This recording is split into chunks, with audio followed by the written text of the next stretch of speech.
Our guest today, one of the greatest professional wrestlers of all time, Shawn Michaels. Wow. Let's cut the shit. You saw me work today. Am I going to beat Roman Reigns in Saudi Arabia? Well, now, look, come on. What was that mean? You got to have a little bit of a screw loose. Clearly, you've got that.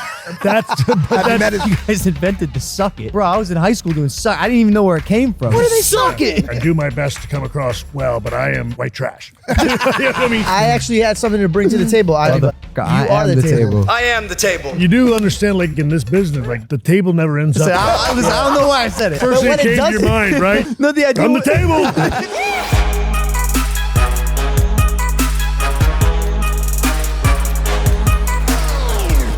How's everybody feeling today? I feel fantastic. Me too. And I'll tell you why. I kind of walked into this arena realizing that we are shooting in an arena. We're in the NXT arena. This has got to be one of the coolest places we shot at. I would say probably, Yeah, 100%, maybe right? number one, yeah. We got an audience as well, live audience, audience of Prime. They're useless. We just sit there so stupid and stoic. What are you talking about? I haven't seen them applaud once. Prime's over there. So listen, guys, here we are. It's a show. It's Let me just say this before you get into it. You just got in. You already trained today, right? for 3 hours, 3 hours. with our guest. Amazing. Me and George were doing a little bit of training of our own this morning, training not dying in the environment that we were put in today. At our hotel, they decided that they wanted to, when we walked in, they said, we just want to let you guys know, we're just doing some light renovations. Just some light renovations, so the gym's closed and so is the pool. We said, no problem. No problem. I hear light renovations, I think maybe a guy, whistling, painting a wall. Yeah. or fixing the light fixtures.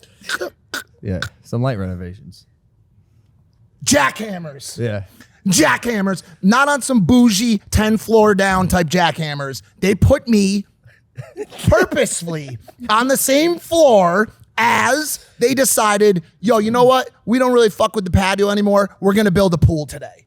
They are jackhammering a swimming pool outside of my hotel room. So then I have a question for you, George. Yes, please. What is louder, the jackhammers or Mike? The jackhammers, bro. Thank It was okay. bad. It was like no. It was like you can't even joke about it. Like I honestly went down and I go, guys, how are you opened? Like, how is anybody even sleeping here? And you know what they tell us? I go, renovations. I go, no. Yeah, I got it. that's their answer. But like, could you guys do something about it? Like, Oh, it's can't. that bad? Oh my god. No, you don't- Logan, see, you don't it know is about so this bad. yet. Well, can I tell you the problem? Yes. No offense, everyone who lives here. We're in Orlando. What the fuck are we doing here? Welcome back to Impaulsive, the #1 podcast in the world, globally traveling. If you're not subscribed, hit that subscribe button. Pause the video, hit that subscribe button. Most of our people who watch these videos actually don't hit that button for us, and it's important because rude. we want to maintain our following that is higher than the Nuck Boys. They're coming fast, bro. They're coming fast. Do I don't know how I said that. you think the Nuck Boys come fast? They can't come I faster don't than know. you guys. I don't know. I don't think so. You guys actually. come fast. Well, him and Jake have. It's like a known thing with them. What the fuck, I've man? heard it. Not if I love someone. That's not what I heard, man. What? Dude, I'm in that group chat with We talking your about? girl, dude, and she hit me and she's like, "Bro, do you know those Roman wipes you're always promoting on your channel? You have any extras?" Oh my gosh. No, it's not true. You gotta believe me. Should we bring on the guest? Probably. Yeah, it probably makes sense. Great time to do it. This is actually incredible, guys. Our guest today is considered one of the greatest professional wrestlers of all time.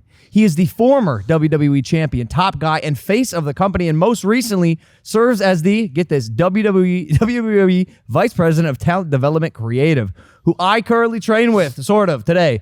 It is the Heartbreak Kid, Shawn Michaels. Wow. He's got a long way to walk. I know. Why did we put him outside the ring? No, because it's an important moment. Look at that. This is cool. Look at that. What's up, man? Here we What's go. up, brother? Is it weird shaking hands and having them sit here after you guys just beat the shit out of each other for 3 hours? No. So he trained me today, and I was able to absorb knowledge from one of the I don't greatest. physically get bounced around and stuff. Those days are behind me. You know what I mean? I have a stand-in. I explain a lot of stuff, describe how cool it's supposed to look, and I have a stand-in come in and go like, okay, now go down. No, Yeah, Like a stunt double. yeah, almost. I mean, you've been doing it forever, and I'll tell you from experience, and especially today that you saw, this shit hurts. yeah, And it's hard. yeah. No, well, look, as we talked about, like it's from the day you're born, you're taught not to, again, every time you fall down, like, oh, everybody, and what we do is the last thing you want to do. You're taught your whole life not to do that. But again, for us, and it's attacking the mat, like not just do it, Yeah. but really do it. Yeah. You know what I mean? So that's what we were working on Do today. your best to put yourself in pain. which is Yeah. it's so counterintuitive. Like you're supposed to just hit things and go and attack as hard as you can. And in my mind, it doesn't make any sense. But I mean, Shawn, let's cut the shit. You saw me work today. You train with me. Am I going to beat Roman Reigns in Saudi Arabia in November 5th, Crown Jewel? Well, now look, come on. What was that mean? What are you doing? Because you put me big on the spot. Like, am I gonna beat him? I mean, well, it's, like, damn. I mean, I mean, What the fuck, man? well, I'm just saying. So like, no. This is number 3, right? Yeah. For you, Yeah. like in my third one, am I gonna beat one of the best of all time? Well, I mean, cut me some slack. You know what I mean? Well, I'm just saying. I mean, it took me 10 years, and I'm one of the greatest of all time. And not that you can't get there, but at number 3, I think you're going to do fantastic. All kidding aside, honestly. So from the first time I saw you at Mania, I mean, you can see the work you put in. You know what I mean? And you're a gifted athlete. You have a natural ability, and clearly, the boxing very different from this, right? As you're figuring out. Yeah. And this has got a number of different dynamics to it that make it very different than football, baseball, basketball. Oh, yeah. And then of course boxing. Even like the MMA stuff. Again, this is sort of controlled violence. And look, it's difficult to pick up. But the thing is, you've transitioned into it pretty well. But what you found out today is again, you can do a lot of the cool, flashy moves. You can execute a lot of stuff. But going about it with that reckless abandon and trusting in the training you've done, you find that's the hardest part. You know what I mean? And understanding the difference between getting hurt and getting injured. Getting injured, we don't want. Getting hurt, you might as well accept that's going to happen. 100%. Yeah. I saw you after your last couple matches. You're banged up. Like, this is real stuff going on in that ring. Well, what we were talking about today is and that reckless abandon and commitment to the craft that you mastered is like, these matches last forever. They're filmed and people watch them for the rest of time. Yeah. I can take a little pain. I just, ideally, if the technique is right and my partner is working with me the way we're supposed to, we're not leaving with torn ACLs, broken bones, concussions. Yeah. Well, no, and I'll say this, because that's like when we started, obviously, you didn't know it was going to last forever. And at one time it didn't. But now, again, with, and I say, because I'm the old guy, your generation. Actually, it does. Mike's the old guy. Yeah. We'll get into that. But trust it me. is, but it does. It does last forever.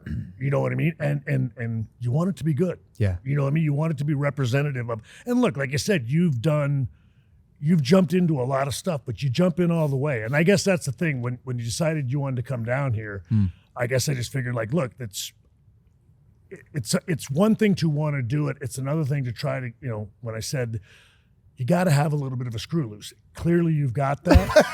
But again, have you met his brother yet? but that's the key. That's the key. It's what I said. I said we're all here because we're not all there, which holds true for this group too. Yeah, That's absolutely. a great line. Cool, right? That is a great line. Did you write that? I Or stole is that it. like Hunter S. Thompson? Actually, or something I stole it from Jake. from Jake somebody. Paul. You stole All great stuff is stolen from Feel somebody. like an artist, baby. Shawn, I was gonna say to you, speaking of being around forever, I was 9 years old. I think it was WrestleMania 10, ladder match, Razor Ramon. Yeah. You were a hero of mine. I was a Razor guy. My best friend Matt, growing up, was a Shawn guy, Shawn Michaels. I've been sweet chin musicked so many fucking times, bro. Off the side of couches, in the pillows. And from the age of 9 to where I am now at 37, a lot has happened in my life. I'm clinging on for life. to be honest with you. How are you still alive, bro?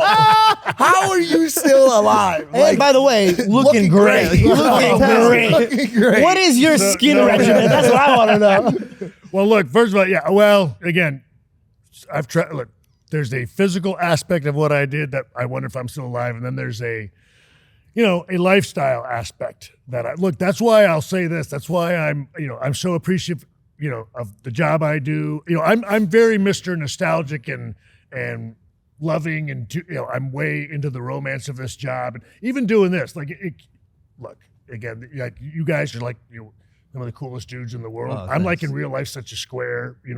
I'm country bumpkin. You know what I mean? I am so mag wheels on a dump truck. Again, wearing this, I'm trying to look nice and do my best to come across well, but I am white trash. I mean, to be perfectly honest. They know very much what that means. I'm from Ohio, But I'm just saying again, it is to have survived everything. You know what I mean? And now getting to do this, help the next generation, and then have a dude like you come in and get to help with something really huge that you're going to be doing. Dude, this is all a gift for me. The goalposts have moved so many times for me. I started before it was worldwide. I wanted to be the Southwest heavyweight champion. That was like when it was small territory days. My idea of fame was going to be like going to Laredo, going to Corpus Christi, going to Waco, and then getting to perform in San Antonio, and then one day walking down the mall and everybody knowing who I was. I went on a trip to some crazy place in Africa, small town, and the entire airport swarmed me. You know what I mean? And I had no idea why they were doing it. And then all of a sudden, they're all coming towards me. Even the guys left the security, you know what I mean, coming over because the WWE has gotten so big. Yeah. And you know what I mean? Again, I was a kid that wanted to get noticed going down the mall. You know what I mean? And so, amazing. For me, it's been a freaking dream. You've exceeded your own expectations far beyond you could have ever imagined. You know what I mean? And again, like I said, and then, so at first I get it, and then I practically screwed up. You know what I mean? By living a lifestyle, not exactly the healthiest. Well, now, looking back on it, now being on the other side, you can, I have to be careful about glorifying it because you do a lot of stuff that like nobody will ever do. You know what I mean? And they go like, holy cow, that must have been really cool. Like a rock star. And you go like, like on one, you don't want to say like, it was pretty cool because you don't want them going down that road. Yeah. But at the same time, you almost screw it all up and then you get a second chance. You know what I mean? To come back, right all those wrongs, end it differently, end it on your own terms. Would you do it differently if you could go back in time? Look, so here's the part where I always get conflicted in that. I would love to be able to go back, do it the right way, and have it all turn out as well as it did. The one thing I wonder though is I don't know if I could have got to that place that we were talking about where you're off enough. You know what I mean? Mm-hmm. I'm naturally a conservative, quiet, shy person. I don't know if I'd have been able to get there to that crazy place. That shocks me. If I didn't go down that life dark path. loosened you up. You know what I mean? Yeah. You know what I mean? I'm not sure I'd have been able to go there. Yeah. You know what I mean? As we were talking about, you know what I mean? I watched your, some of your stuff, and that's the thing. You're uninhibited. Yeah. You're ready to go there. You got to have that to do this job.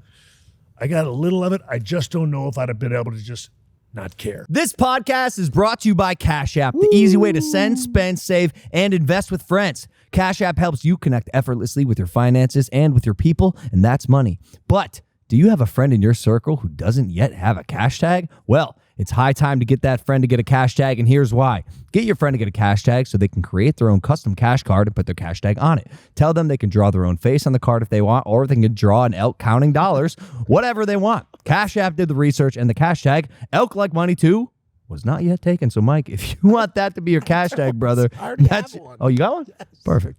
Get them to get a cash tag so they can finally buy those fine pastries for their figure drawing. You can tell them all their friends want them to have a cash tag if they're a people pleaser type. They then can whisper their cash tag to strangers at the local library. And get that friend to get a cash tag so that they can start also spending, saving, investing, splitting, tipping, donating, and gifting, or just pressing buttons to look busy on the #1 finance app in the App Store. Download Cash App from the App Store or Google Play Store today to create your own cash tag. New users can use code Impaulsive to get $15. Ooh. Did you hear what I just said? $15. Use the code Impaulsive.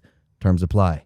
Back to the program. I just do want to give some just context. Sure. No, go ahead. For people who are listening and maybe aren't Shawn Michaels fans or don't know what we're talking about here. So you were one of the most prolific and best wrestlers the WWE has ever seen, especially your showmanship, and which is why I say it's shocking, when you say you're more of like a subdued, relaxed, like shy guy. Is Google one performance this guy did. It is not. I wouldn't describe it like that, but at the same time, outside of the ring, after the match was over, right, you did have the rock star lifestyle. You're quoted saying, if we work 300 days a year, we party 290. Party, drugs, painkillers for the injuries, and a slew of ups and downs. You got kicked out of the WWE after your first match ever, no? For getting in a bar fight? Well, so it got exaggerated a bit, like everything wrestling does. But look, we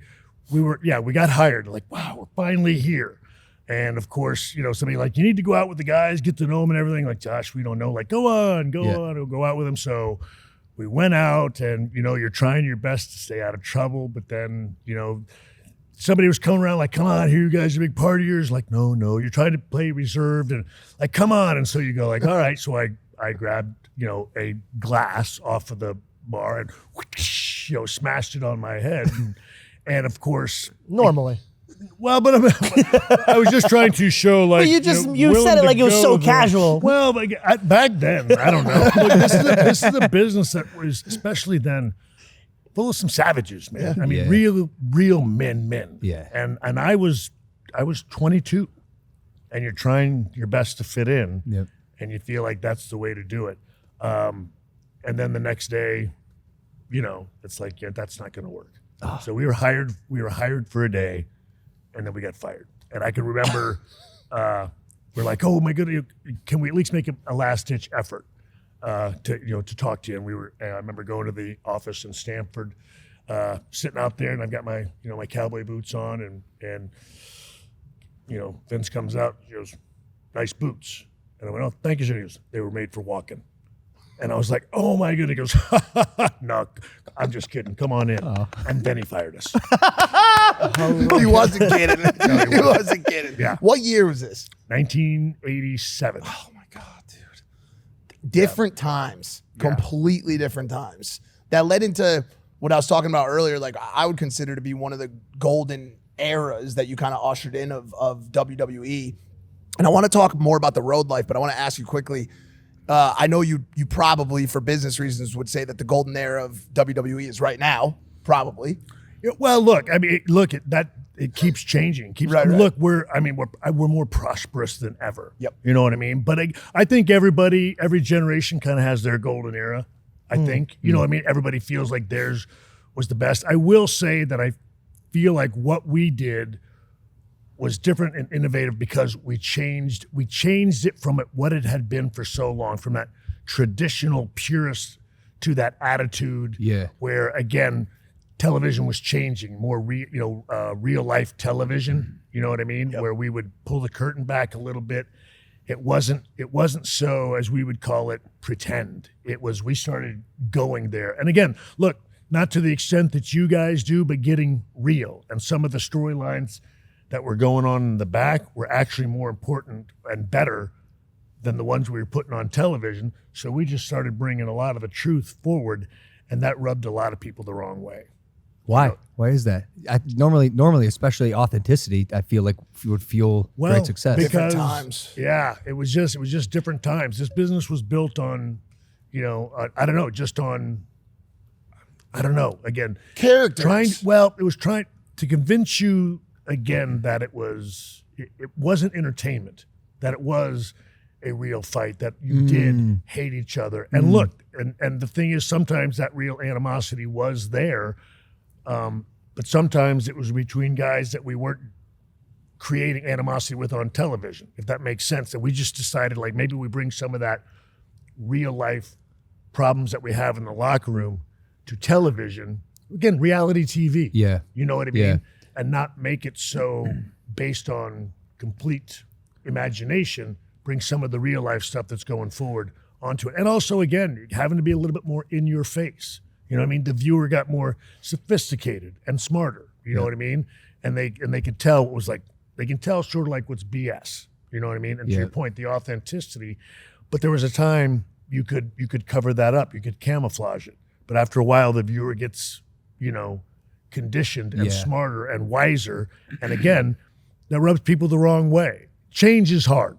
Just put it this way. When you've been doing something for 20, 30 years and people get comfortable, they don't like people coming in and shaking it up. But and it's that's so what we needed. were doing. It's so needed. Yeah. People get too comfortable and they stay with the same exercise for so long, and that's when people get bored and they get tired of it. If you ain't moving forward, you're standing still. Yep. Plain and simple. And that's again, that's how we felt. Hunter and I, and Razor and Nash, and so, and look, Austin did. I mean, there was just many different people, and again, we're from a different generation. We appreciated the traditional format, but we recognized television was changing, and you have to adapt the product to the television. You know what I mean? Where it's gone from arenas and stuff like that were fun and exciting, but now it's a more television based product. You know what I mean? It is so interesting. Hurricane Shane Helms, who's been coaching me throughout this whole process and producing some of my matches. He's right over there. He said it used to be a wrestling it used to be a wrestling show that was televised, and now it's a television show that has wrestling. Absolutely. And the nuances of where the cameras are and how subtle you can be sometimes that now exist didn't when you guys were coming. Exactly. Well, and again, you think about it, everything was wide, and again, it was more about the moves and the physicality going, on in the ring. But now we can come in close. You know what I mean? And you can, you can see that. Oh God, what's that look mean? Yep. And again, it got more Hollywood, I guess. And again, that's something that the purists in the old time, but we didn't do that back in my day. And it wasn't as good. I don't mean that. I mean it respectfully. Of course. You know what I mean? It's just advancements. And again, look, and it's just sometimes people don't take that really well. For sure. Like you said, change is hard. Yeah. I have a question for you. You said that you would want to go into the mall, and I'm guessing this is your hometown, to be recognized. Who are you looking up to be like and try to imitate? Because I'm watching Logan get into this, and all I'm seeing is him taking pieces from people that are great. Who was the great ones that you were trying to Well, so look, locally it started with like Wahoo McDaniels and Tully Blanchard. You know what I mean? They were, again, in Southwest Championship Wrestling. They were our big guys there. But then, of course, dating myself, but then cable television comes out. And now I'm able to get, WTBS out of Atlanta. And now I see, Ric Flair for the first time. I'm like, oh my goodness. Yeah. Oh my goodness, he's cool. And Tommy Rich, you know what I mean? Tommy Rich driving the Firebird, down the road, like, oh my goodness, and the blonde hair and Flair on the jet, with the Rolexes and everything else. And you go like, oh my God, that looks like the greatest gig in the world. He made the job look so fun. And then we started getting, WOR TV out of New York. And then you see Bob Backlund and Pedro Morales, and you go like, well, that's a whole different kind of genre up there. Yeah. And so again, and that's exactly what you do. You sit there and now you're exposed to so much more, and you go like, well, a piece of that, a piece of this, a piece of that. And then that's how you begin to mold who you are. Sure. If I were to answer the question, look, I think I probably stole from a guy like Ric Flair, more than anything. But I would also throw in, again, the Rock and Roll Express, Ricky Morton, out of those two. You know what I mean? The way he got beat up. Ricky Steamboat, he's, what we call selling. He did that really well. You know what I mean? And so, and then, because I was raised in Texas, there's a luchador style, obviously, that I just felt that I thought was flashy and cool. And that's, again, you begin to piece together different, pieces of people that you like and try to make that your style. That's who you pulled, together to mold yourself. I get the luxury or opportunity to sit and create content with my best friends and with other people even outside the show that I just love to work with. But there's a couple of those people that stand out to me as people that make my job easier. and are collaborators that make me excel at what I do? Is there anyone from that brotherhood of the late 80s, early 90s that stood out to you as the guy that you wanted to collaborate with the most, the person you felt most comfortable creating with? Yeah. Well, again, I mean, we had we were known as the Clique. Yep. You know what I mean? And that was, it was Nash, Hall, and Waltman. You know what I mean? And we were with each other all the time. We talked business all the time. We loved it. We were we spent more time with one another than we did, again, for those of them that had families. You know what I mean? And it was, we ate, slept, and drank, this business. And of course, they're your buddies, and you're talking about doing stuff together. Look, Scott and I, Razor, we worked with each other, for 2 years straight, probably. You know what I mean? And like the ladder match you spoke of earlier, we had done those on a loop. We didn't even, not that you got a lot of preparation back then. There's not as much preparation then as there is now, but we're going into this ladder match at WrestleMania 10, first time they've ever had a ladder match on a pay-per-view. We don't have any time to sort of discuss how this is going to go.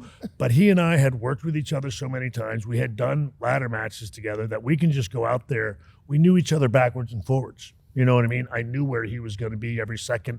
You know what I mean? And it's like what we were talking about earlier. You start to go, he starts to move a certain way. I know where he's going. And you get into that dance and that flow, and that comfortability, that you have with your buddies. You begin to know one another. At an intimate level, and it becomes these almost like micro cues, micro expressions that no one else would notice, that only you guys have in a secret language. And I obviously am well aware of your relationship with Scott over the years, and obviously March, one of the most tremendous losses in the history of this organization. I wanted to ask you, quickly what that was like for you, and what you went through when that happened. Well, look, I obviously in a lot of respects, because Scott had a lot of struggles. From our perspective, like we looked at it and again, that's not fair. We looked at it as that we got, a lot of extra time with him. You know what I mean? Because we were, for a long time, really scared that it would have happened, before it did. You know what I mean? So we at least had the opportunity, especially all of us as we got older, we all got sane and we made a conscious effort. You don't get to see each other all the time, but, at Hall of Fames and WrestleManias, we always made it a point to spend time with one another. So it was hard for sure, because it's just, there's never a right time or a good time. But we were thankful that we got to, again, because there were times before that, heck of a lot harder, you know what I mean? And times when he was in a lot worse place where we didn't think, and I guess for us, the fear of him being somewhere else, I don't know, and him being alone, you know what I mean? And stuff like that. So, everybody had, all the relationships, everyone was good with one another. Him and Kev were, doing appearances and stuff like that with each other. It all seemed to be in a good place. So it is, as best a bad circumstance can be, it was kind of that, you know what I mean? And, again, and we all, it's one of those things where, we got together and it was more, and it's always cliche. You talk about we want to not mourn the death, but celebrate the life. But it really was, when we were together, it was more of a celebration in that respect, because we all thought, like, what, we thought this was going to happen 20 years ago. We got an extra 20. You know what I mean? And so, like I said, you're thankful for that. You know what we've been watching every Sunday?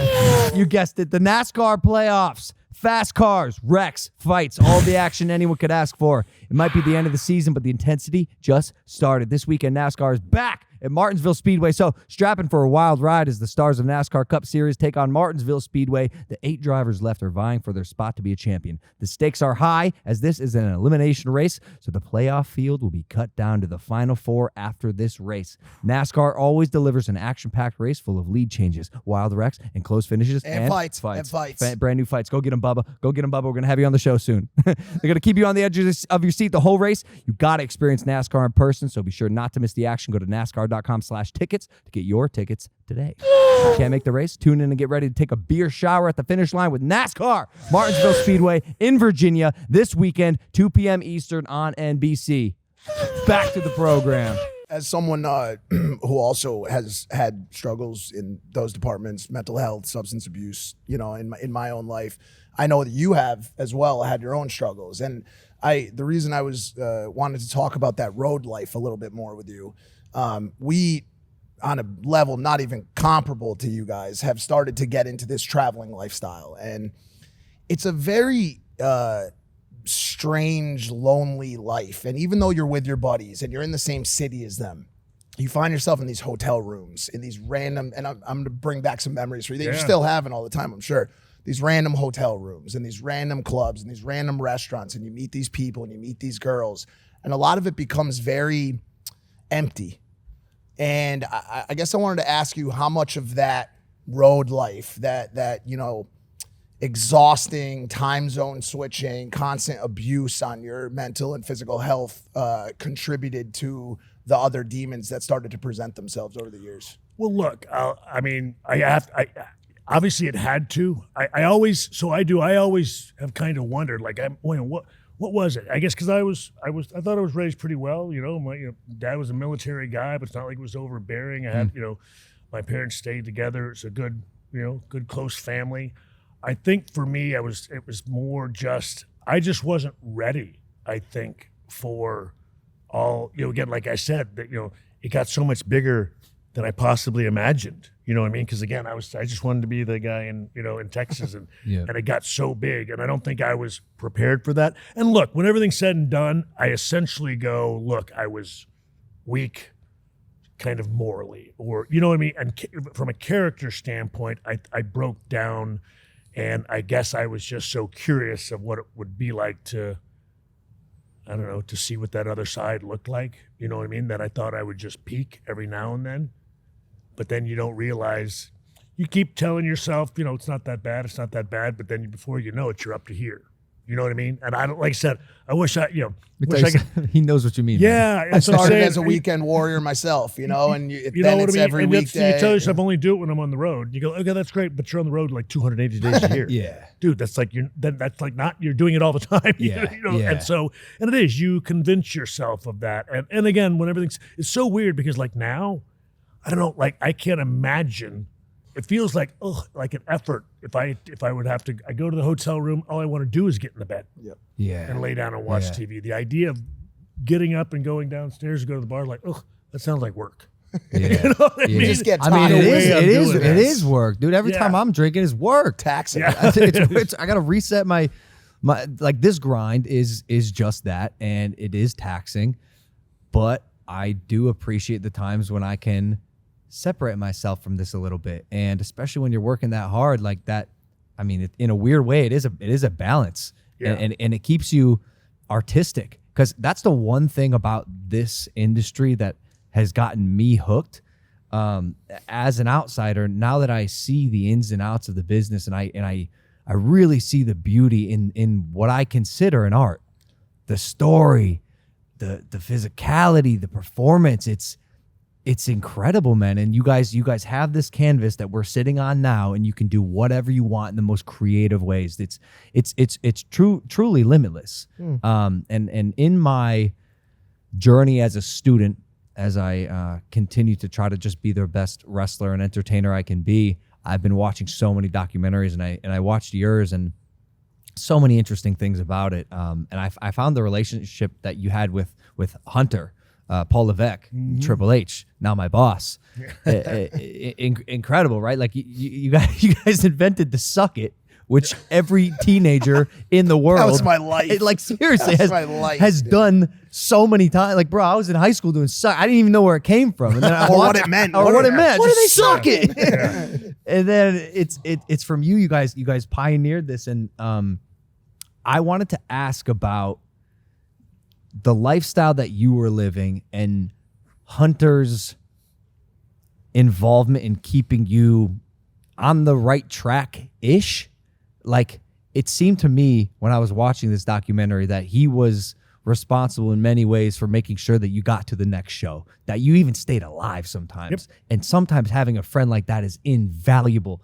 Are you forever grateful for him? Yeah, absolutely. And that's why it sounds cliche, but it's, for he and I, it's ride or die to the end. Yeah. You know what I mean? And again, he went down here, and again, like, just because for everybody, like, I came on here, like, it's like, I'll do 2 hours a day, 3 days a week. That's, again, I'm retired. I don't want to do anything. I'll come down to your performance center. I'll talk with people for 2 hours, do that Monday through Wednesday. Yep. I'm done. And now I'm You're a involved. senior vice president working 80 hours a week. You know what I mean? But I mean, it's the close. I tell everybody, it's the closest thing I can do to paying him back for what he did for me. Because again, and that's what it is. It's where you get. And I'll say, look, that's why it wasn't even a thought to train with you, because I could see that you do understand. Again, it is the art. It's the understanding and the appreciation of what it is we do. That it is, it's not that wrestling thing. It isn't that. It is our form of art and an expression of ourselves and the creativity where we're allowed to, again, create something that lasts, like you said, that lasts for us. You know what I mean? Yep. And that's our way of, I don't know, whatever it is, it's our way of giving, our artistic, creativeness to the world, and it's through this, this is our muse, so to speak, and our canvas. But, and again, even when I knew it afterwards, but it really, even as you watch, your own documentary and you watch it and you realize, because, I'm out for half of it. And then I go back and I see it and I can replay it in my mind and I realize, like, God, I don't know if everybody understands the risk that he took. Again, he was willing to do that, but again, and I know everybody can only see him now as the head cheese, but he wasn't then. You know what I mean? I was, the top dude at that time, and he was the guy. He was, still waiting for his first break, and he was a friend of mine. He had, he was the best friend of the most hated guy in the company and in the business, and he never left my side. He could have thrown me under the bus at any point, saved himself, you know what I mean, and said, "To hell with it, I wasn't even there." You know what I mean? And he never did it. And so for me, and again, that's kind of stuff I can cry about, because they go like, how can I not give every ounce of myself for whatever it is he needs me to do? That's awesome. awesome. Because again, that's well, and that's from the, whether it's Scott, Kev, I mean, that's the one thing, that's what we want for each other. Again, you guys know whether you're there or not, but for us, again, it was a life with one another where it was us. You know what I mean? We didn't have wives and kids and any of that stuff. We had each other. And again, it was our version of whatever, wartime. It was our time of being in the foxhole with one another in this life. And so and then you see and you understand and you're old enough to appreciate what he did for you. And I go like, come on, how do I not, I don't know, spend the rest of my life, between you and my family. I have two. I mean, you know what I mean? And it's great, Steph jokes about it, my wife jokes about it, which is like, the road wives. Other marriage. You know what I mean? It's like, and my wife does, like, it was Hunter, and then Hunter traded him off to me. And I traded him off to Hunter. And we each, depending on which one's on duty that night, that's who's taking care of Shawn and getting him through life. I was talking about content creators and collaborators earlier and people that we love to work with. And we have those. We all have those in our profession, our career. But then we have our friends. We have our real friends. And there's so much, just like with you, there's so much stuff that goes on in front of the camera, and people make their assumptions. They look at this show and they look at our content and they're like, oh, this is what their relationships are like. But as you know, in the real friendships, the greatest part of all of that happens off camera. Yeah. And so what he did for you, clearly you recognize that he was a real friend. And Absolutely. You guys were real, actual brothers. Yeah. Well, no, and that's what I'm saying. And again, his career got hurt numerous times, again, because of me. Right. You know what I mean? And he's still stuck. You know what I mean? And I don't know. And like I said, I just don't know. And like I said, I just don't know how I don't know. Nobody else did that. You know what I mean? Again, it was so easy to, you know what I mean? Or like, I didn't see, I don't know. You know what I mean? Yeah. And so, and again, there are times, I mean, right there and going down and, I mean, you're coming with me? Yep. having your back every time. And him, hell, I don't know, probably half the time he's like, I don't even think he's right, but I'm going anyway. You know what I mean? Yeah. I'm there for you anyway. You're dead wrong, but I'll go down with you anyway. With you. Yeah. And so Ride or die. It's like Yeah. that. It's like that movie in the town when he goes to the apartment and he's like, I can't tell you where we're going. Yeah. But I can only tell you that we're gonna hurt some people, and you can never talk about it again. And he just goes, "Whose car are we taking?" Like that's his answer. Like the answer's just set. It's always built in. I got your back no matter what. Right, and that's the thing we joke about that, which is, and again, it's like, don't worry, like they won't find the body. you know what I mean? It's one of those things. Like, yeah, whatever. If it's the whole. It's Butch Cassidy and Sundance Kid For sure. You know what I mean? We're going off the Is there anything you could kind of like squeeze out, like a little some that you didn't ever say before? Like maybe there's some shit that you're like, that can't go out, and it maybe comes out right now. No, even if there were, I wouldn't be the dude I was. But no, there is nothing. I'm like a vault, baby, vault. Yeah, right. No, it's incredible. Like I watch that friendship and I get emotional. Like that bond is unbelievable. And then the fact that now, 20, 30, 40 years later, however long it's been, he is in charge. He's the boss of WWE. And here you are, the WWE Vice President of Talent Development Creative. Yeah, and that's Senior Vice President now. I got an S on the phone. Oh my now. God. Dang. So it was funny because we were laughing about it in the ring today, and I'm like, yo, you got to be a professional now in many ways, right? Like you got to be the rock star and the wrestler. Now you got a corporate position, technically. You're a suit. You're a suit, man. Yeah, Man, things change. and I still don't know how I'm doing yet. Look, I think, I hope, again, I really do. I think part of, and again, Hunter's, he's been built and trained and all of that for it. I haven't, but at the same time, and again, I'm developing too down here, and it's something new. But again, I enjoy it. I'm clearly different and a bit more, I don't know, I'm less sharp, less distinguished. As I mentioned to you, I'm more mag wheels on the dump truck. You know what I mean? It's still a trailer home, but it's a really nice one in the place. I got the best trailer in the park. It's in Malibu. Exactly. You know what I mean? Exactly. Mine's got a really nice fence around it. You know what I mean? And so, yeah. But but being here, and I think my attitude here at the training center and NXT, it's about youth and it's about fun. And I do know that I bring that. I mean, I try, again, because, I'm obviously older, but I am still a kid inside. I don't have a mature bone in my body. Again, I've literally tried.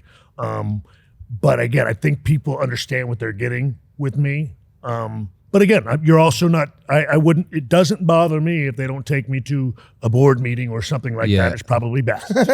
It's so funny. One of the first things he said to me when we met today, and you could probably guess, take a guess. You're a lot bigger than I thought you'd be. Yeah. As We get it every single day. You're a lot taller. But it really was like, holy cow, you're a tall kid. And I go like, as I do without skipping a beat, it's my go-to line. I go, yeah, I'm still a pussy, man. Yeah. And then him, without skipping a beat, I never see anything like it. He goes, well, that makes two of us. Yeah. I'm like, this guy's fantastic. We're going to get along. Great company, not a problem. Yeah, for sure. But it was also cool for me today to see and hear that you are learning as a coach, because there's a big difference between being a good athlete and being a good coach, even if you were that good athlete. And you were describing to me today how oftentimes, especially now, you're in that position where, Shawn, what do I do? Like, how do I do this move? What is this? Am I doing this right? And a lot of the time for you, when you were wrestling, it just came instinctually. Right. And so it's sometimes hard to put it into words. To verbalize it. Yeah. That development as a coach, I'm assuming, has been.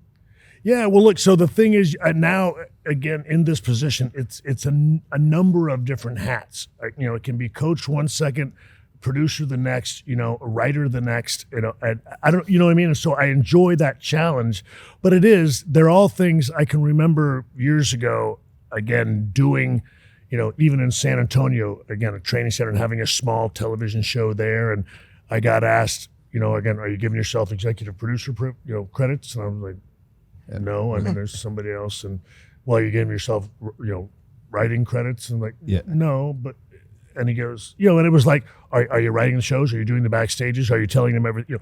I didn't realize what I had learned being here, as you guys now understand. You know what I mean? But you learn through television that the stuff that they teach in college. Apparently, we've learned on the road doing this over the years. And it's like so now you're executive producing, you're writing, you're producing this, you're again coaching here, all of stuff that just I did naturally. And then now having to explain to someone and teach that is an entirely different role. You know what I mean? Because again, and that's what I was trying to. It was mentioned to you.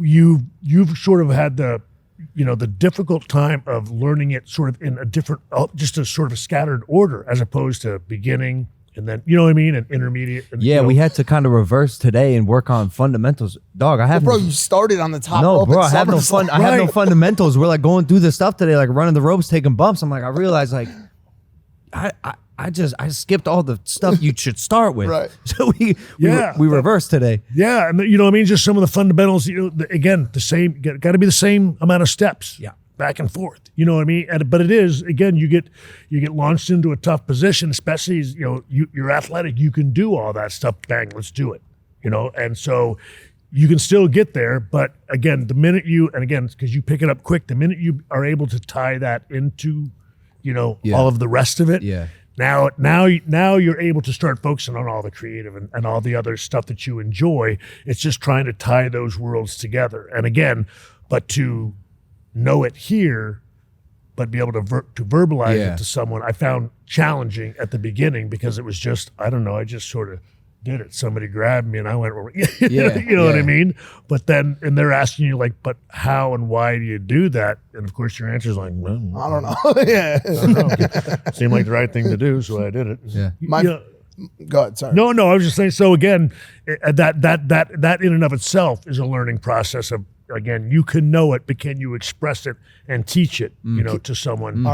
Are you by any chance helping? So you're teaching them how to be physical, but is there anybody, you don't have to say any names out of respect for them, but is there anybody that you see acting behind the scenes with maybe substance abuse or something that kind of walked in that same direction that you were walking, and you're like, hey, let me coach you not to do that? I don't. I mean, honestly, I don't. And I just think, look, I'll say that from a generational standpoint, I think there are so many kind of horror stories, you know what I mean? That this is a generation that doesn't see it. And this environment here that we have here, we're talking about skilled athletes that are very used to taking care of themselves.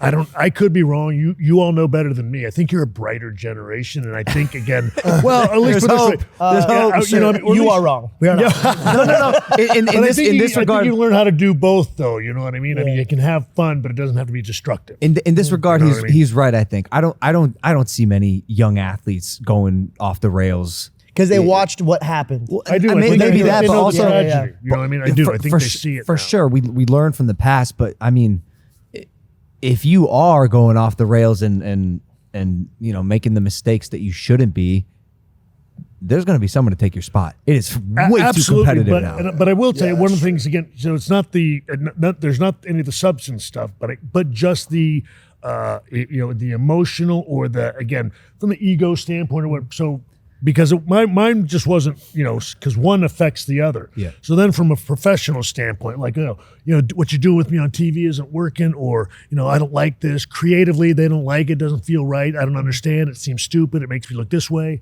So, and I am able to at least explain to them, like, hey, first of all, trust the process. We're all here to help you.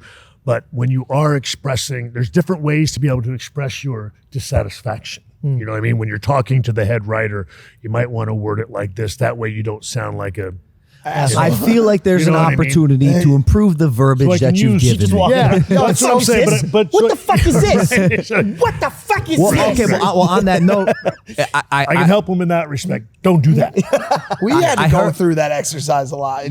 My delivery sucks. Well, no, it's over the past few years, it's gotten much better. But I remember when we first started working together, I had to bring my office life over to Team Maverick because the delivery was flawed. And I'm still working on it. And you're doing much better, but it comes back to this thing that a lot of people are continuing to have trouble with, which is, one, just because you can say something doesn't mean you always should, which is a big thing that we're seeing in society now. No, I have the right. It's my First Amendment right to say. That doesn't mean you should. You could say whatever the fuck you want. That doesn't mean you should. Right, yeah. And then the even more important one, it's not always about what you say, it's about how you say it. That's big. You can deliver the worst scathing criticism to someone, but if you say it in the right way, it will get received properly and the right outcome will happen as a result of that. Right. And so those are the kind of things that are strangely hard to teach when you don't have that traditional upbringing. Like, you came up in a place where you said whatever the fuck you wanted to say because you were a superstar, and now you've had to go back and kind of teach it a different way. Well, he did have a military father, so you probably weren't mouthing off to him. No. No. And that's why I call people younger than me sir and ma'am. Because I still, it's in there. ingrained. It's been there Southern. since I call people sir and ma'am, women, especially young women. They get mad. Often It get bothers mad them when a bit. when I call her No, ma'am. no, I'm not a man. I'm not a man. I'm sorry. I apologize. Sorry, ma'am. Sorry, Raised by a colonel in the Air Force. It's just there. Yeah, shorty is what I usually call her. What's up, shorty? And then you know what they say to me? They're like, dude, I'm taller than you. And I go, that's not fair. That's not a lot, right? Yeah. So in the 90s, Vince did reference you as an egomaniac. And I saw you on Ariel Helwani's show recently talking about your relationship to your younger self. And I can actually relate to this in a way. But you said something like, I just can't relate to that guy anymore. But I still see some similarities, in character, but I imagine your routine has changed drastically, right? Like on the documentary, I saw you wake up, you do a little morning stretch instead of. Oh yeah. I'm up. I'm on the heat pack in the morning. Just stretching and just spending some time with myself. And again, I have faith is a part of my life that has helped me out quite a bit. You know what I mean? And it's just I don't know. It's just Good man. Yeah. You activated them. Yeah. You know what I mean? Go get him, George. Take it away. Yeah. So, listen, Corinthians. Jesus is Lord. Are you saved, my brother? No, not today. Wait, actually, my question for you is I do have a faith question. Did you have like a strong faith while you were going through your substance abuse or like ego problem? No. Well, so look, it was one of those things like I was raised Catholic. I went to Catholic school up till 4th grade. But that it wasn't. It's there, but it isn't really there. You know, my mom tells me like I'm like, Mom, I go to church every Sunday. She goes, George, if I put you in that garage, that doesn't mean you're a car. Yeah. And I was like, oh. Okay. That's what I'm saying. Well, that's what I'm saying. Well, I'm going to reverse and rethink what you just said. Yeah, it's just a different. Again, like I don't go to church anymore at all. But I don't. It's because I'm there every morning. You have a personal mean? experience. Yeah. Or a personal relationship, sorry. Exactly. Yeah. You know what I mean? It's just a huge One-on-one. difference. Yeah, Yeah. absolutely. Amen. Yeah, because people in the church still don't like me. What? You know what I mean? What do you mean? Well, but What, you body slam the Yeah, what are you pastor or doing? something like that? Oh, no, I'll fill them in. He took a bottle. He was like, no, but like for instance, I mean, I can go and do we can do the DX reunion, and we can do our funny opening. You know what I mean? Where it appears that I'm cursing and everything else, and beep beep beep, and people can look at me like, are you backsliding, brother? Like, are you backsliding, Like, brother? man. no, I'm a show. going on TV Yeah. doing just doing some. You sure? Because we're here and we'll pray for you if you want. Like, I think I'm all right. He just backs it up. Yeah, He goes, why don't you suck it? Why do you think you're like, man, you should I'm just go. gonna get in more trouble, but you want to kind of go like, do you talk to the dude that plays Judas every year in the Christmas play and ask him if he's having trouble, or do you know that he's playing the part of Pontius Judas? Pilate. You're gonna do something mean to Jesus this year, like he does every year at the Christmas party. You know what I mean? And I don't know. So I just don't. That's one of those things where they don't always understand our gig. Sometimes. I think the churches are some of the denominations are starting to catch up a little bit. Yeah, no, absolutely. You know what I'm saying? Which is cool. Which And is I- cool. like I to said, see. that's Wait, catch that's up with one what? of the things. Wrestling? Just like with the times. I'm like, You know what I'm saying? That's They're so just funny. they're just realizing that the organizations that get so we talked about this earlier with WWE. when an organization gets I'm so not supposed to be talking politics and religion. How somehow we got in there? we don't have to get too. just We don't kidding. have I'll to be get too honest with you, wild that was on it. my Yeah. fault. I like to Aren't those apologize the two for that. they're again. supposed to stay away from or something like that. No, All right, then let's- religion's good. There's going to be a lot of people who love that you're religious, and it's actually beautiful. So I think it's fine. I'm just Politics, being silly. however, Yeah, no. who'd you vote for? Who'd you vote I'm for? just kidding. No, do not answer. Don't say anything. Don't say I anything. wrote myself in. Seriously. Did you have a question? I wanted to ask about something. No, go ahead. I want to ask about that time that the Marines beat you up. Yeah. I know as much. I know as much as what I've known back then. Like, 'cause I don't. I was all hammered, and then I woke up in the hospital. You know what I mean? And then, I don't know. I guess no one's- I guess I was curious, like, Yeah. and I know it's going to be hard to put yourself back in that spot, but the story goes as such, from what I understand. You're at a bar. There's some Marines there. You were feeling yourself. You talked to them a little bit. They didn't like that. They jumped you, 6 of them, when you were outside, and they fucked you up pretty bad. Then you were on television like the next day or two with the black guy and Yeah. with the neck brace or whatever. Do you know why you were starting problems with people like a Marine, for example? Well, no, like, see, like, I don't remember. And again, see, like, so the only people that I have ever known that told the story, again, like, are, Waltman and the guys that were there. And I don't know how accurate that is because we were all not in the best of shape. I don't want to say They're that, like well, this you know what I mean? fire-breathing dragon Well, came no, but down I'm from just the saying, rat. Were you sure about because, that? Again, I was told that again because at that time I was, having a good run. I was getting a lot of attention, but also some female attention, and that bothered a number of people. And I probably was, I'm sure. Again, I'm sure I was being obnoxious or whatever. But I have no recollection of any of that. And that's why I was trying to tell people because they were like, "Did it hurt?" And I was like, "I didn't feel No it because idea.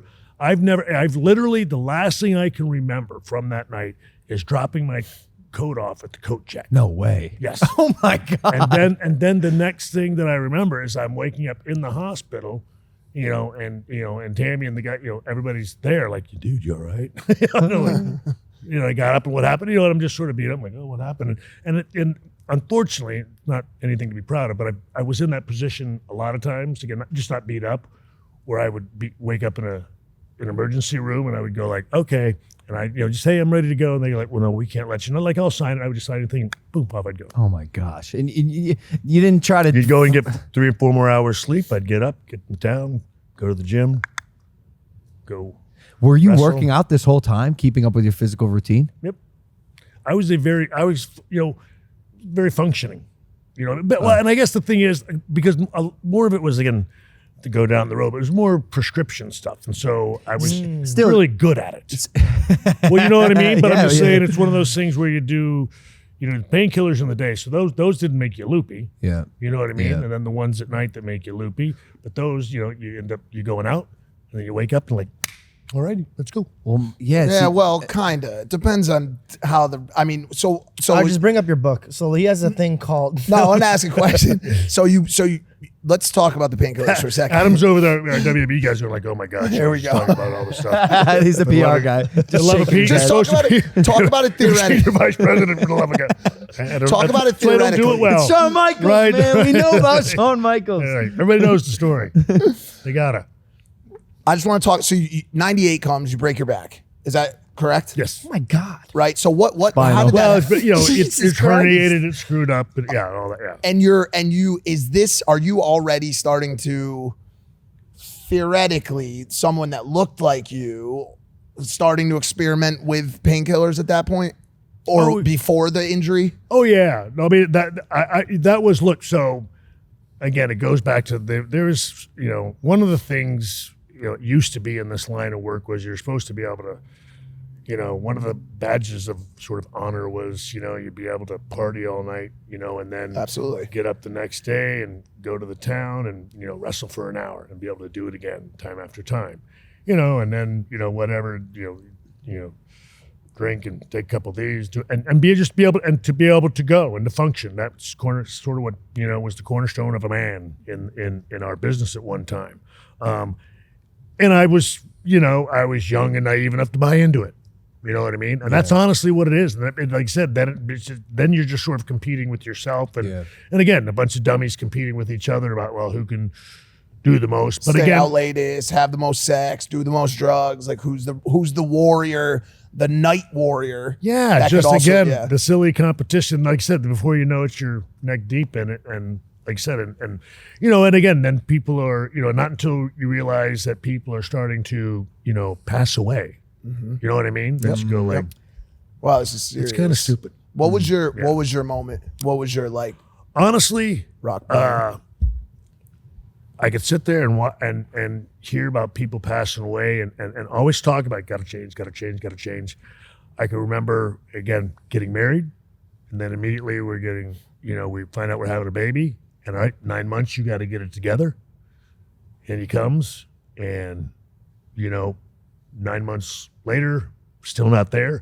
The thing that ended up doing it is one day I'm half out of it, and I think he's just 2 going on 2.5, he could see that I was sort of out of it, and he said, "Oh, Daddy's getting tired." And that's the first time I noticed that, like, oh my God, he's beginning to sense it. And and again, your podcast probably supposed to be a heck of a lot cooler, but it broke my heart. You know what I mean? It's the first time that I realized this little guy he was only going to look to one person to show him how to be a man, and it was going to be me. And I was in that moment, I was, screwing it up. You know what I mean? I was failing him, and it literally just, broke me apart. And again, there was no whatever they call them, the shakes or any of that stuff. I mean, the next day, done. And it's been, I just knew it was done, over. And That's amazing. I love I just stopped. That is amazing. And I want to say, you come on the podcast. There's nothing uncool about the story you just told. That was the best story. No. I want to say this seriously. You should really understand that when you talk about that shit, there's a percentage of people out there listening to this that need to hear that stuff, man. That need to hear that you noticed it, you were aware of it, and that you were able to get to where you are now and get past it. Because every time those people hear a story of success and change and courageousness through that shit, it makes them feel like they can do it too. So I just want to tell you, like, there's nothing uncool about that story. That's comeback stories are the coolest stories on this planet. It really is. There's Well, nothing cool. I get it. I just I appreciate that. And that's the thing. I guess that's the thing. Again, why I again, with all of you, it's just, I appreciate that you can be, I don't know, as us old guys, you're young and hip and all that, but still appreciate, I don't know, again, that's why I feel like you're Vulnerable. You're better. Well, but you're better adjusted than we were, because we were afraid to go there. You know what I mean? And I guess that is what makes it cool, is that there's a younger generation that you understand. Again, It's okay to talk. It is. And it's like, and that's the thing, I guess you couldn't show that when I was growing up in this. You know what I mean? It made you look weak. Yep. And if you were weak, they were going to run right over you. You know what I mean? So you didn't let them do it. I can see it's challenging you still. Like, Yeah, it's still in your core. but because it bothers me that we allowed that lie to infest this business. You know what I mean? This is a wonderful business. As you're starting to understand how much you can express and give to this, and you can channel all of whatever it is you have in here that you might need to get out, you can work it out in here. You know what I mean?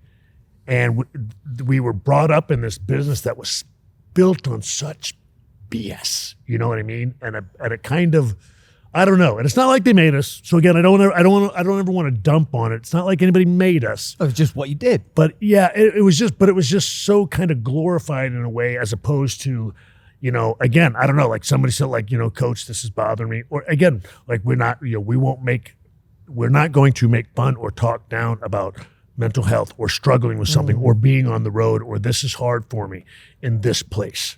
You know what I mean? I'm not going to let one of our young men and women come in here and feel less than because, again, this is the first time they've been away from home, or it's different than college, or there's something, you know what I mean? Or all these people now, nobody used to attack me online, my you know what I mean? My Twitter feed, now the first time since they've seen me, and all of a sudden it's, I mean, all of a sudden now they're saying all this stuff about me. Yeah. You know what I mean? Yeah, it's a different type of different animal. Yeah. And so anyway, I don't know. So I guess, like I said, I do. That's why I'm in this. That's why I'm passionate about it. That's why, again, I do it. Jump in there with you because, and here at NXT is because we have the opportunity to change this business. WWE has done so much on the outside. You know what I mean? But the only people that can change it from a talent standpoint on the inside is us. Yep. You know what I mean? And I want to be able to do that. I want to be a part of that. I would love to leave that kind of legacy. The matches and all that stuff, absolutely cool.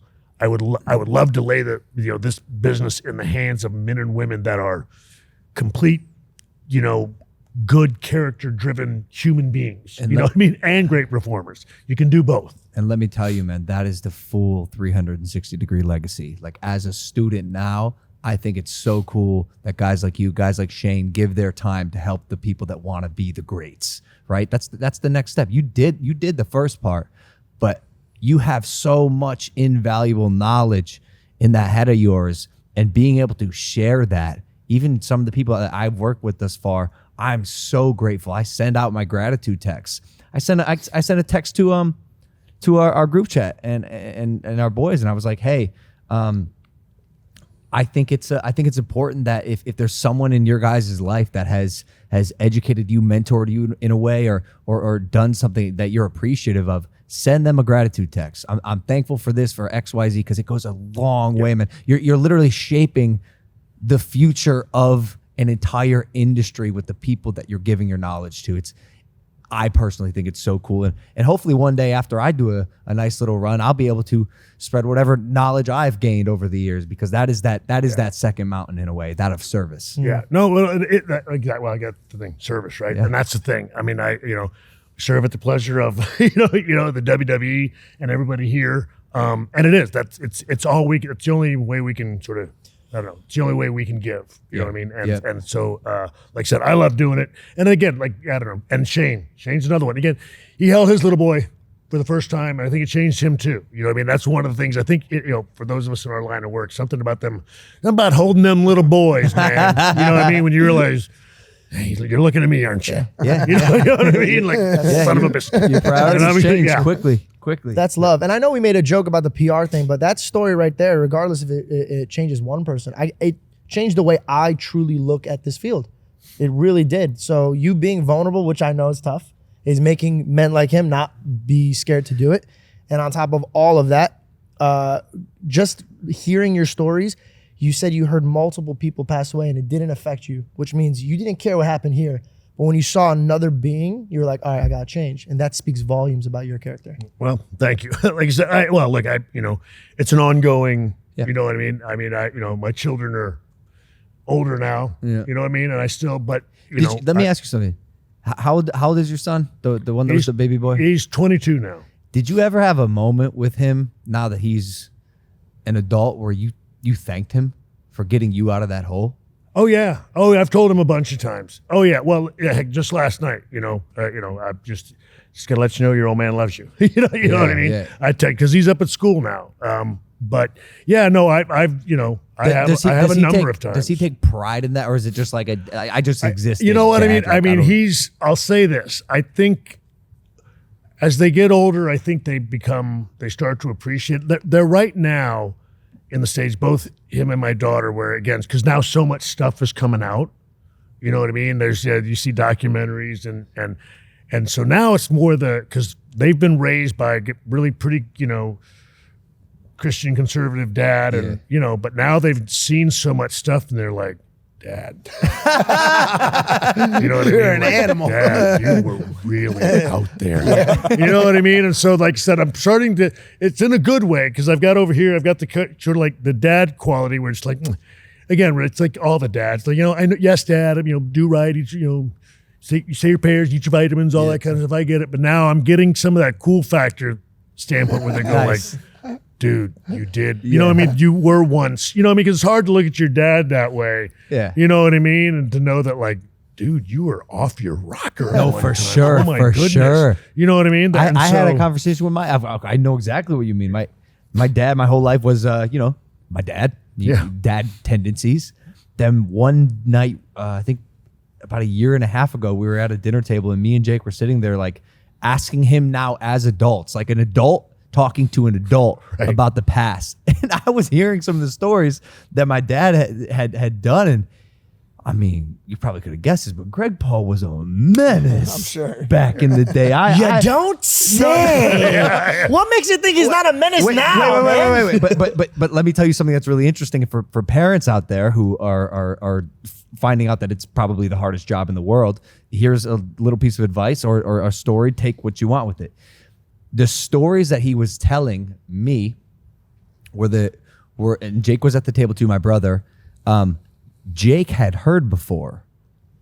He told them to Jake when he was in high school, and he didn't tell them to me. I was the straight A student. I didn't drink till I was 18 years old. I was like a good kid, wrestling, academics, sports. That like I was focused. And Jake is the problem child. He was stealing iPhones. He 1.6 GPA. Like It's high.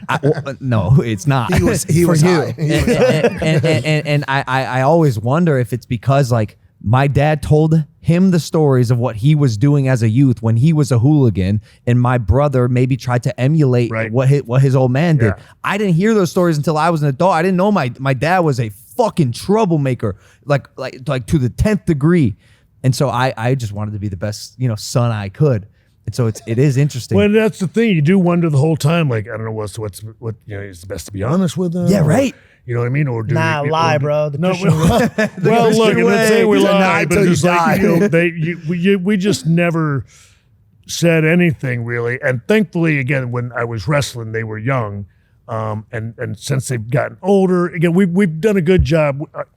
The business has not completely saturated every bit of our life. You know what I mean? So their dad does this for a living, but they've never been crazy into it, wanted to be in the back and all that. My daughter just now starts coming to this because she's interested in the makeup stuff. My son's never had, any interest in it, so again, you can sort of stay away from the conversations, but like I said, now it's sort of a different, again, the documentaries and so much stuff has come up that I've, it's gotten back out there. So there's been a sort of another phase of it, but they're older. Yeah, so exactly. Now, they're developed now. So now their personalities are going to change. Exactly. Completely. That's what I'm saying. You can begin to open it up, and like I said, they, I think we've got the foundational stuff in there pretty secure. So hopefully, most of what they see and they hear now, what doesn't tip them off their rocker. So, yeah. Speaking of rockers, I wanted to talk about your relationship with The Rock a little bit. Okay. How is that? How is it working with him? You guys have I've never worked with him. I work with his daughter is here. You know what I mean? Yep. And so look, the times I've seen him, we've always gotten along okay. I'll say this. I don't think it was as bad as everybody made it up to be. Yeah, that's why I'm asking. Yeah. You know what I mean? I know that again, I gave everybody a hard time back when I was younger. But like when I came back, I made sure I went up to everybody and at least like, sorry. You know what I mean? Honestly, that's the best that I could do though. But I tried when I came back in 2002 and I knew that, there's going to be like, yeah, we'll see. But it was important to me to go around and make amends, at least tell everybody like, look, I had, sorry about the way I was. And I got no excuse, but I'm willing to earn back whatever. And look, if you never talk to me again, I'm cool with that too. But that's part of the. That's what is that? Like it is. Well, that's one of those things. Like, yeah, and I never knew any of that because, again, it's like that's why everybody's always asked, like, did you do that? And I was like, no, I just, that's how I always joke about it. I did the one step of Jesus, and it was just done. Yeah. You know what I mean? It was just done. Like I said, but it was just like all gone. It was just nothing. There was no urge. There was no, missing anything. It just wasn't anything. Right. You know what I mean? The human brain's strong, man. If we really put your mind to something, and mind you, God forbid, I've never been in any substance abuse, but I see certain people like you that can manage to get out of it. And I think that mental state where people are like, that's going to be really tough to get out of it, you're already blocking yourself. You're already causing those obstacles. Well, I was going to say, but you're speaking, as we'd say, like you're kind of already speaking it into existence. Mm-hmm. So, but again, I understand it. I look at it as, like a miracle. I go like, I don't think that much about it because I go like, I'll take it. Yeah. You know what I mean? Yeah. You found Jesus to be a part of it, though. Yeah, I don't know. There was honestly, I think it was finally feeling like, okay, so there is a purpose to kind of my existence here. I'm put here to do something, and obviously it's to help form these two little lives, now two anyway, again, into something productive and decent in this world. You know what I mean? Yeah, it's a weird thing, You know? because everyone always asks like these questions about like how did you get clean? Because I was addicted to opiates for 10 years, and it's like, how did you do this? How did you do that?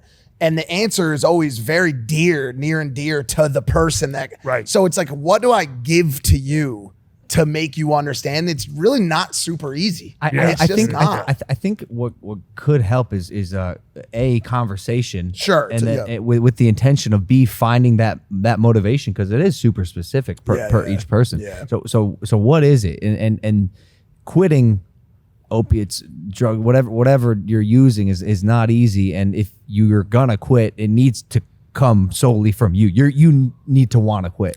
Yeah. But you also have to find motivation. And sometimes, man, like conversations like this, someone listening to this, talking to your friends, like discovering what that is, finding that little bit of hope that you can grasp onto to pull yourself out of that hole is all it takes. And the more you learn about yourself, the more you're going to discover. There's other parts of it too that it's like why, what, and how.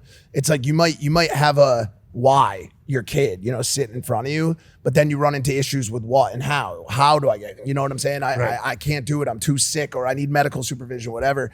And then as you know, after you get a good amount of time and you start to find some mental clarity and some time away from the drugs and alcohol, now you need to find a way to keep it going. And that's the part where people run into problems. How do I maintain this now for years and years? Yeah. I got very blessed with this, and I've never really talked about this before, with this strange sickness that comes over me when I see people using or when I think about myself using. It makes me feel sick to my stomach.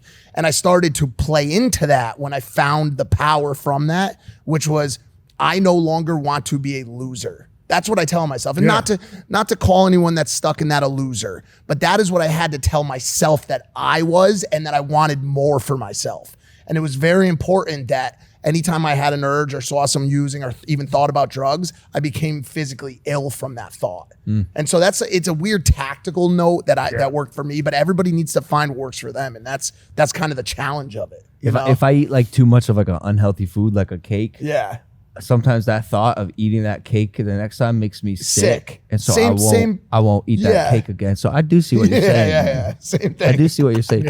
Bro, you are smarter than you look. I'll tell you that much. I You look look that smart. dumb. I actually had something to bring to the table. I recently, and I never is told the anybody. motherfucker. You I are am the table. Which, by the way, you need somebody to help you with your We're going to need speeches. to work on Hold on. that. Thank you. Thank you. Hold on. Thank you. Guys, Yeah. I'm the table. Zoom in. I'm the table. You're not the table, bro. You're like a folding table that you can put in a trunk. You do understand, like in this business, like being the table, like that the table never ends up. I don't know why I said it. Damn, I don't bro. know why I said it. I thought it was Not only was Right, it stupid, that's the but first thing when that it came to does your mind, right?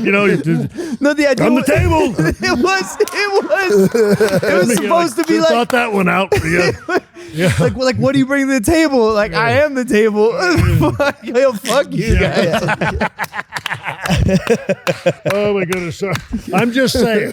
Just doesn't. That's Yeah, you gotta have to look on that one. All right, guys. That's all we got. That's the end of the podcast. That was awesome. Shawn Michaels, it's been an honor and a pleasure, and wow, you've blessed us with your time and energy today, and that was extremely rich. I feel full after that podcast, so thank you, dude. You don't feel like you had the cake, right? And I don't feel like I ate that All right, cake. Fair enough. I'll take it. Hey, keep speaking that truth, brother. Thank you, boys, very was a much. pleasure. Yeah, we thank appreciate you guys. If you guys have not subscribed to this channel yet, make sure to do so. Hit that subscribe button. And also, November 5th, Saudi Arabia, Crown Jewel, Roman Reigns. The table's coming for you. dog. Come get you some of this table, Roman. Take Get it you easy. some of this table. Peace.